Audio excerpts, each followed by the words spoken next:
C'est l'histoire d'une société qui a changé de cap et ne peut plus regarder en arrière.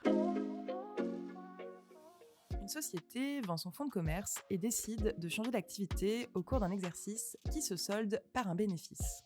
L'année suivante, en revanche, elle constate un déficit qu'elle décide de reporter en arrière, ce qui consiste à déduire ce déficit du bénéfice de l'exercice précédent. Elle réclame ensuite le remboursement de la créance d'impôt correspondante. Ce que refuse l'administration, qui rappelle que l'option pour le report en arrière n'est pas possible lorsque le déficit est constaté au titre d'un exercice au cours duquel intervient une cession ou une cessation totale d'entreprise.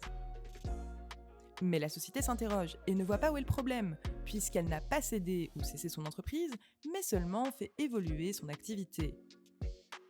Le juge rappelle que, justement, un changement réel d'activité est ici assimilé à une cessation d'entreprise, de sorte que le déficit ne peut plus être imputé sur le bénéfice de l'exercice précédent, ce qui exclut toute existence d'une créance fiscale.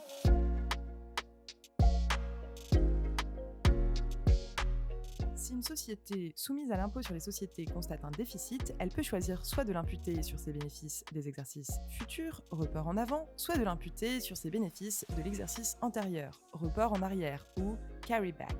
L'option en faveur du report en arrière du déficit d'un exercice sur le résultat de l'exercice précédent n'est ouverte qu'à la condition que la société puisse être regardée lors de l'exercice au titre duquel elle a constaté un déficit, comme la même entreprise que celle ayant réalisé un bénéfice lors de l'exercice précédent et ayant été imposée à ce titre.